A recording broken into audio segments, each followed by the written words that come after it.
बेटी के घर का खाना खाने से क्यों टूट जाता है घर का सुख शांति? क्या आपने कभी ठहरकर आंखें बंद करके अपने जीवन की उलझनों को याद किया है? क्या आपने कभी सोचा है कि जिस घर में कभी हंसी गूंजती थी वहां आज खामोशी क्यों रहती है? क्या कारण है कि जिन माता पिता ने पूरी उम्र त्याग, तप और परिश्रम में काट दी, वही माता पिता बुढ़ापे में रोग, अपमान और अकेलेपन का बोझ ढोते दिखाई देते हैं। लोग कहते हैं समय खराब है, कोई कहता है भाग्य साथ नहीं देता।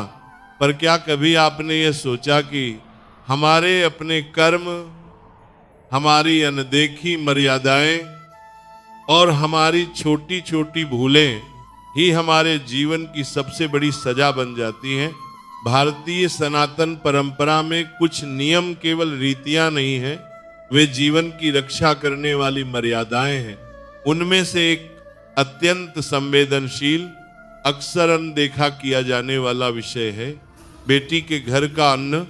ये प्रश्न केवल भोजन का नहीं है, ये प्रश्न अहंकार, अधिकार, कर्तव्य और त्याग का है। ये प्रश्न उस सूक्ष्म रेखा का है जहां प्रेम और लालच के बीच फर्क मिटने लगता है। शास्त्र कहते हैं जब माता पिता बेटी के घर का अन्न ग्रहण करते हैं और वह भी बार बार, तो वे अनजाने में 3 ऐसे कर्मों के भागी बनते हैं जिनका दंड नरक में नहीं, इसी जीवन में दुख, कलह, रोग और अपमान के रूप में मिलता है। और यही कारण है कि कई घर बाहर से भरे पूरे दिखते हैं पर भीतर से टूटे हुए होते हैं। यही कारण है कि बेटे पास होते हुए भी माता पिता अकेले पड़ जाते हैं। यही कारण है कि पूजा पाठ करने के बाद भी घर में शांति नहीं उतरती।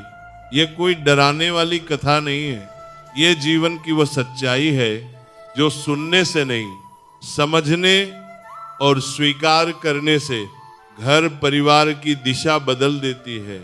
इसलिए अभी मन को स्थिर कीजिए, अपने भीतर की आवाज को सुनिए, आस्था को नहीं विवेक को जागृत कीजिए। अब जो प्रसंग आपके सामने आने वाला है वह किसी पुस्तक की कल्पना नहीं, बल्कि गांव, मिट्टी, संस्कार और मर्यादा से जन्मी एक ऐसी घटना है जो शायद आपके घर की किसी दीवार पर लिखी हुई है पर आपने कभी पढ़ी नहीं।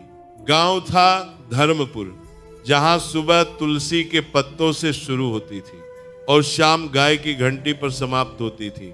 जहां घर कच्चे थे पर रिश्ते पक्के थे, जहां लोग विद्वान कम पर संस्कारों में धनी अधिक थे, उसी गांव में रहते थे पंडित हरिदत्त, ना बड़े शास्त्री, ना मंचों के वक्ता, पर मन इतना पवित्र कि झूठ उनके आंगन से भी डरता था। उनकी पत्नी थी धर्मवती, ऐसी स्त्री जो रोटी बेलते समय भी पहले भगवान का नाम लेती थी, जिसके लिए रसोई केवल पेट भरने की जगह नहीं बल्कि संस्कारों की वेदी थी। उनके जीवन की एकमात्र संतान थी गौरी। बचपन से ही समझदार माँ के साथ चूल्हे पर बैठकर नमक का महत्व सीखा और पिता के साथ बैठकर मर्यादा का अर्थ समझा। पर समय किसी के लिए रुकता नहीं। गौरी बड़ी हुई, विवाह हुआ, विदाई आई और विदाई के समय धर्मवती ने जो कहा वह केवल शब्द नहीं थे, एक चेतावनी थी, एक रक्षा सूत्र था। गौरी के जीवन में दुहक किसी एक दिन नहीं आया था, वह रोज आता था, कभी नमक के बहाने, कभी घी की मात्रा के नाम पर, तो कभी उस ताने में लिपटा हुआ मायके से क्या लाई थी। यशोधरा के शब्द चुभते नहीं थे, वे धीरे धीरे भीतर तक उतरकर आत्मा को थका देने वाले विष बन जाते थे। हर बात में ये जताना कि हमने ही इसे बनाया है, मानो बहू नहीं, कोई उधार लिया हुआ बोझ हो। माधव बुरा नहीं था, पर अच्छाई केवल नियत से नहीं चलती, उसे समय और उपस्थिति भी चाहिए। वह बाजार, हिसाब किताब और लेन देन में ऐसा उलझा रहता कि घर की रसोई से उठती चुपचाप जलती आग उसकी आंखों तक पहुंच ही नहीं पाती।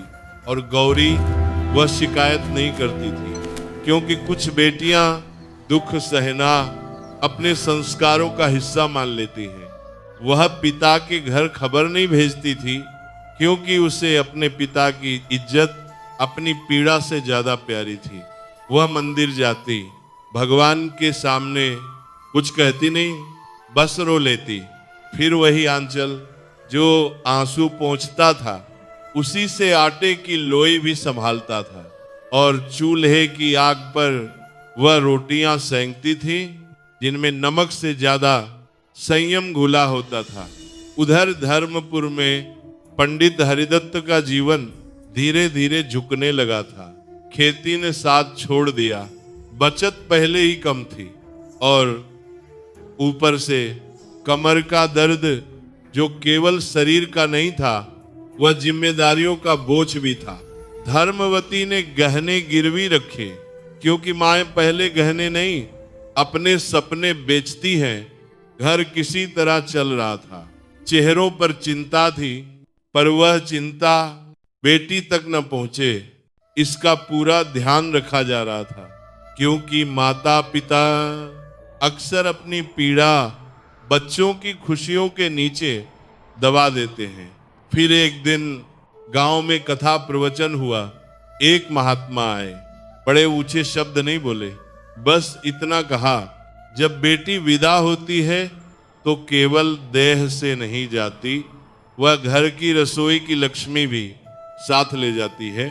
बेटी के घर का अन्न अब उसके पति के घर का अन्न होता है। उस अन्न पर बेटी का अधिकार रहता है, पर माँ बाप का नहीं। और जब माँ बाप उस अन्न को स्वीकार करते हैं तो कई बार वे भोजन नहीं खाते, बेटी का संकोच खाते हैं, उसकी लाचारी खाते हैं, उसका मौन खाते हैं। यह सुनकर धर्मवती का मन कांप गया। उन्हें वही पुरानी बात याद आ गई, अपने पिता को कभी अपनी रसोई का कारण मत बनाना। पर जीवन सिद्धांतों से नहीं, संघर्षों से चलता है। कुछ ही दिनों बाद हरिदत्त की तबीयत अचानक बहुत बिगड़ गई। वैद्य आया, दवा लिखी, पर दवा के लिए पैसे चाहिए थे और पैसे घर में नहीं थे। धर्मवती ने बहुत हिम्मत करके गौरी को संदेश भिजवाया, कोई मांग नहीं, कोई आग्रह नहीं, बस इतना, बिटिया पिता बीमार हैं, अगर हो सके तो 2 दिन आ जाना। यह संदेश गौरी के लिए आदेश नहीं था, एक टूटे हुए विश्वास की पुकार थी। वह घबरा गई, वह दौड़कर मायके जाना चाहती थी। गौरी ने बिना कोई शब्द कहे अपनी छोटी सी पोटली खोली। उस पोटली में धन नहीं था, उसमें उसकी सहनशीलता, उसके त्याग और उसके हर उस दिन की चुप्पी थी, जब वह खुद से पहले सबको सोचती रही। कुछ मुड़े तुड़े नोट थे, अपने छोटे छोटे बचाव के। वह पैसे उसने माँ के हाथ में रखते हुए इतना ही कहा, ये रख लो माँ, दवा ले लेना। धर्मवती ने तुरंत हाथ पीछे कर लिया, जैसे किसी ने आग थमा दी हो। बोली, नहीं बिटिया, ये तेरे घर का पैसा है। गौरी ने बहुत शांत स्वर में कहा, माँ ये मेरा पैसा है, मैंने बचाया है। धर्मवती की आवाज धीमी थी, पर उसमें सदियों की समझ थी। बिटिया, बेटी के घर का पैसा भी कई बार बेटी की सांसों की कीमत पर बचता है। हम नहीं लेंगे, पर कुछ बेटियां माँ की बात मानने से पहले माँ का दर्द नहीं सह पाती। गौरी जिद पर अड़ गई, पैसे रख ही दिए, दवा आ गई। हरिदत्त को कुछ राहत मिली और गौरी को लगा, कम से कम आज वह केवल बेटी नहीं, एक जिम्मेदार इंसान बन पाई। रात हुई, धर्मवती ने चूल्हा जलाया। घर में आटा कम था, दाल भी कम, पर माँ के मन में कभी माप नहीं होता। उन्होंने बेटी के लिए गरम रोटियां बनाई। जब गौरी ने माँ के हाथ की रोटी खाई तो उसे बचपन याद आ गया। वह समय जब चिंता नाम की चीज रसोई तक नहीं पहुंचती थी। खाते खाते उसने धीरे से कहा, माँ, कल मैं अपने घर से थोड़ा अनाज और घी भिजवा दूं? धर्मवती जैसे पहले से तैयार बैठी थी। तुरंत मना कर दिया, नहीं बिटिया, हम भूखे रह लेंगे, पर तेरे घर की रसोई यहाँ नहीं आएगी। गौरी ने पूछा, क्यों माँ? मैं आपकी बेटी हूँ, मेरा घर आपका ही तो है। धर्मवती ने बेटी के सिर पर हाथ रखा और वह वाक्य कहा जो केवल माँ कह सकती है, बिटिया, तेरा घर तेरा है, हमारा नहीं। हमारा घर ये है और हमारी रोटी यहीं की है। फिर एक गहरी सांस लेकर बोली, अगर हम तेरे घर का खाएंगे तो लोग कहेंगे बेटी के सहारे जीते हैं, और उससे भी बड़ा डर ये है तेरी ससुराल इसे हथियार बना लेगी। गौरी चुप हो गई, क्योंकि वह पहली बार समझ गई माँ अन्न की नहीं, अपमान की बात कर रही है। पर नियति समझने का समय नहीं देती। अगली सुबह एक छोटी सी घटना हुई और उसी ने पूरी कथा की दिशा बदल दी। गांव का एक आदमी जो सेठ रघुनाथ की दुकान पर आता जाता था, वह जाकर कह आया, बहू कल मायके गई है, वहां तो दाने तक नहीं। लगता है अब आपकी बहू अपने माँ बाप को भी पालने लगी है। बस इतना ही काफी था। यशोधरा के मन में जहर उतर गया। उसने माधव से कहा, देखा, मैं पहले ही कहती थी, आज पैसे भेजेगी, कल अनाज, परसों कहेगी माँ बाप को यहाँ रख लो। माधव ने कहा, अम्मा, पिता बीमार हैं। यशोधरा ने ताना मारा, तो क्या हमारी रसोई चलती दुकान है? और फिर वह वाक्य जो किसी घर की शांति की नींव हिला देता है, अगर कल से उसके माँ बाप यहाँ आकर खाना खाने लगे तो मैं इस घर में चूल्हा नहीं जलाऊंगी। यहीं से यह कथा अपने असली शीर्षक की ओर बढ़ती है, क्योंकि जिस दिन माँ बाप बेटी के घर का अन्न खाते हैं, अक्सर वही दिन बेटी के जीवन का सबसे भारी दिन बन जाता है। गौरी अभी मायके में थी, उसे यह सब नहीं पता था। हरिदत्त की हालत थोड़ी सुधरी। उन्होंने बेटी से कहा, बेटी, अब तू लौट जा, तेरे घर की मर्यादा तेरे हाथ में है। गौरी बोली, बाबूजी, आप ठीक हो जाएं, फिर जाऊंगी।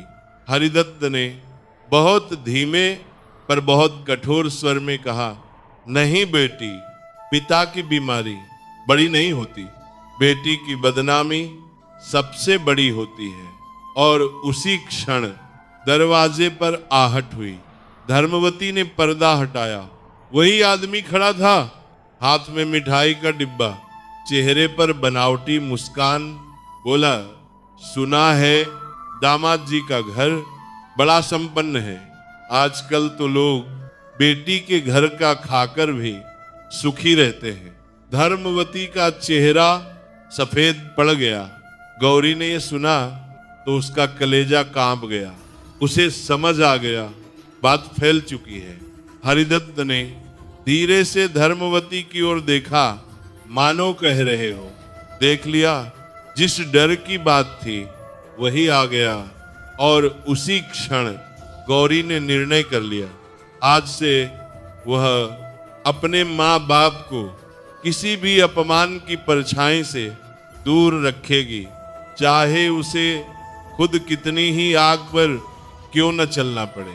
अगली सुबह तुलसी के आगे दीप रखकर उसने कहा, माँ, बाबूजी, आपका कर्तव्य मेरा धर्म है, पर आपका मान मेरे लिए प्राण से बढ़कर है।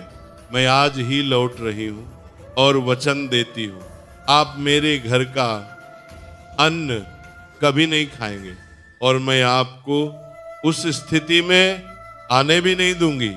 धर्मवती की आंखें भर आईं, उन्होंने सिर हिलाया, यही हमारी बेटी है, जाओ अपनी मर्यादा बचाओ। ससुराल पहुंची तो घर में ठंडे तानों की हवा चल रही थी। यशोधरा ने दरवाजे पर ही कहा, सुना है आजकल मायके का खर्च यहीं से चल रहा है। गौरी ने बहुत शांत स्वर में कहा, अम्मा आज से कोई खर्च किसी से नहीं चलेगा।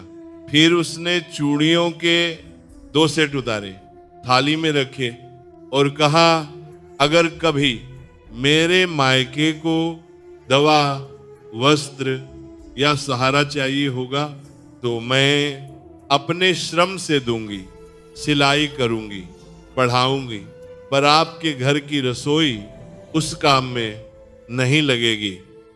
मेरे माता पिता अगर इस चौखट पर आएंगे तो अतिथि बनकर आएंगे, उन्हें आदर मिलेगा, सम्मान मिलेगा, पर उनसे कभी थाली नहीं लगवाई जाएगी।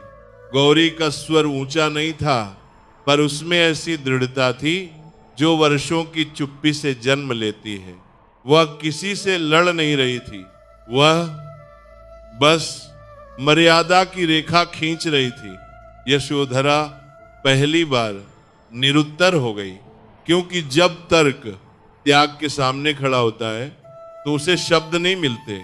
माधव ने धीमे पर स्पष्ट स्वर में कहा, मैं तुम्हारे साथ हूं गौरी, मैं भी अपने पुरुषार्थ से तुम्हारे माता पिता की सहायता करूंगा, पर बिना ताना दिए, बिना दिखावे के, बिना किसी को नीचा दिखाए। क्योंकि सच्ची सहायता वह नहीं होती जो दिखाई जाए, सच्ची सहायता वह होती है जो सम्मान बचाकर की जाए। उसी संध्या माधव और गौरी धर्मपुर पहुंचे। न कोई शोर, न कोई घोषणा, बस कर्तव्य की शांति। हरिदत्त दरवाजे पर ही उठ बैठे, क्योंकि पिता बेटी के कदमों की आहट दिल से पहचान लेते हैं। गौरी ने पांव छुए और कहा, बाबूजी आपका मान मेरे लिए सबसे बड़ा है। फिर उसने कुछ रुपये आगे बढ़ाए और बोली, यह मेरे हाथ की कमाई है, इसे स्वीकार कीजिए, पर मेरी रसोई का अन्न नहीं, मेरी मेहनत का फल समझकर हरिदत्त की आंखें भर आईं, क्योंकि हर पिता धन से नहीं, बेटी की मर्यादा से अमीर होता है।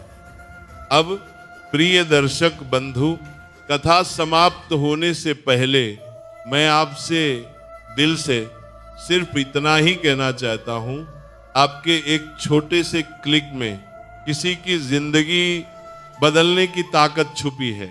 आप सोचते होंगे मेरे एक सब्सक्राइब से क्या होगा, पर मैं पूरे विश्वास से कहता हूं, आप जब सब्सक्राइब करते हैं तो आप सिर्फ एक बटन नहीं दबाते, आप किसी भूखे को भोजन देते हैं, किसी घायल पक्षी का इलाज करवाते हैं, किसी असहाय जीव को नई सांस देते हैं। इस चैनल से होने वाली हर कमाई किसी न किसी जीव की सेवा में लगाई जाती है।